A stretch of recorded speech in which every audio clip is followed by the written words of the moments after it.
அன்பார்ந்த நண்பர்களே, பெரியோர்களே,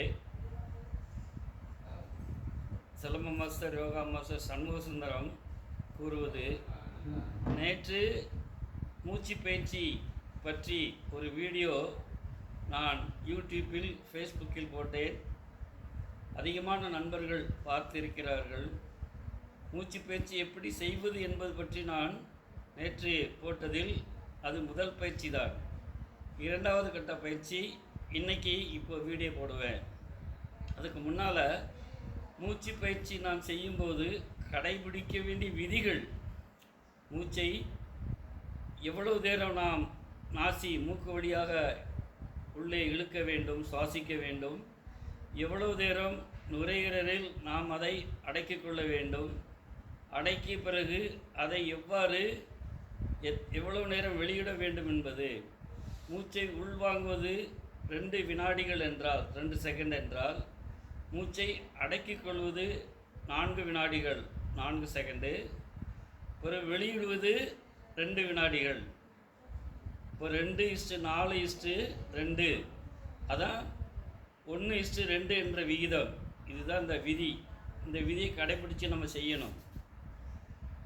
அப்போ இந்த மூச்சு பயிற்சி செய்வதால் என்ன சார் நன்மை கிடைக்குது அப்படின்னு நீங்கள் கேட்கலாம். நேற்றே சொன்னேன், சுத்தமான ஆக்சிஜன் காற்று வருது, நுரையீரல் போகுது, இருதயத்தில் இருந்த ரத்தம் அந்த ஆக்சிஜன் எடுத்துக்கிடுது, திருப்பி இருதயத்துக்கு போகுது, திருப்பி கல்லீரல் போகுது, அங்கே சில ரசாயன மாற்றங்கள் ஏற்பட்டு 72,000 நரம்பு வழியாக உடலில் போகுது, உடலை சுற்றுது. அதனால் எந்த வியாதியுமே வராது, ப்ரெஷரோ ஆஞ்சியோ இதோ எதுவுமே வராது. அதுபோக மூச்சு பயிற்சி செய்வதால் ரொம்ப முக்கியமான என்னென்னு கேட்டிங்கன்னா, சைனஸ், ஆஸ்மா, மண்டையடி, தீராத தலைவலி, அஜீர்ண கோளாறு எல்லாமே போயிடும். இந்த இடத்துல இருக்கக்கூடிய இதில் சிலருக்கு எனக்கு கண்ணு குத்துது, வலிக்குதுமாங்க, இங்கே மண்டை அடிக்குதுமாங்க, எல்லாமே போயிடும்.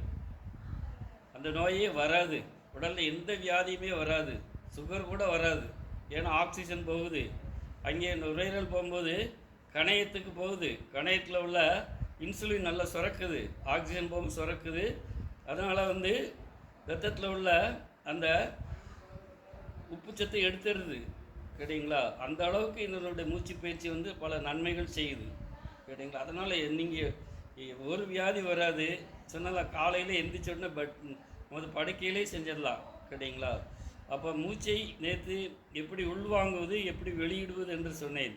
அது எத்தனை செகண்டுங்க இப்போ சொல்கிறதுக்கு அந்த கணக்குப்படி சொல்கிறீங்க. உள்வாங்குவது 2 செகண்டு, அடக்கிக் கொள்வது 4 செகண்டு, வெளியிடுவது 2 செகண்டு. இப்போ பாருங்கள், மூச்சு உள்வாங்குது 1 2, வெளியிடுறோம், அடக்கிடும் 1 2 3 4 1 2.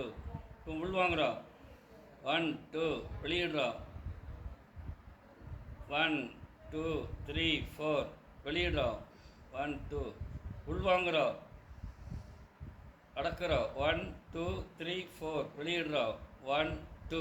அப்போ உள்வாங்கும் போது 2 செகண்டு, அடக்கிறது 4 செகண்டு, வெளியிடுது 2 செகண்டு, இல்லையா? 2 வினாடி, 4 வினாடி, 2 வினாடி, இது 2 விகிதம். இந்தபடி நம்ம சுவாசிக்க போகும்போது 72,000 நரம்புகளும் வேலை செய்யுது. உடலில் உள்ள கல்லீரல், மண்ணீரல், நுரையீரல், கிட்னி, தைராய்டு எல்லாமே வேலை செய்யுதுன்னா, இந்த சுத்தமான ஆக்சிஜன் காற்று போகும்போது அந்த இரத்த குழாயில் அடைப்பு இருந்தால் கூட என்ன செஞ்சிடும், அந்த அடைப்பை எடுத்துரும். ஆஞ்சியோ பண்ண வேண்டிய அவசியமே இருக்காது. இது நம்ம சித்தர்கள் கூறியது, நம்ம யோக முனிவர்கள் கூறியது, கேட்டிங்களா? அதனால் இதன்படி நீங்கள் செய்யுங்க. செஞ்சு உங்களுக்கு எந்த நோயற்ற வாழ்வும் குறைவற்ற செல்வத்துடன் வாழ வேண்டும் என்று இறைவனை கேட்டுக்கொண்டு கொள்கிறேன். சண்முக சுந்தரம். நீங்கள் மூச்சு பயிற்சி படிக்கணும்னு சொல்லியாச்சுன்னா இந்த ஞாயிற்றுக்கிழமை வேண்டாம், அடுத்த ஞாயிற்றுக்கிழமை ஆழ்வார் திருநகரி இந்து மேல்நிலைப்பள்ளி கிரவுண்டுக்கு வந்தீங்கன்னா நான் ஃப்ரீயாக சொல்லித்தரேன். உங்கள் உடலில் என்னென்ன வியாதி இருந்தால் கூட கூடுமான அளவுக்கு அதை நம்ம குணப்படுத்தக்கூடிய அளவுக்கு நம்ம இயற்கை வைத்தியம் மூச்சு பயிற்சி செய்யலாம் என்று கூறி விடைபெறுகிறேன். நன்றி, வணக்கம்.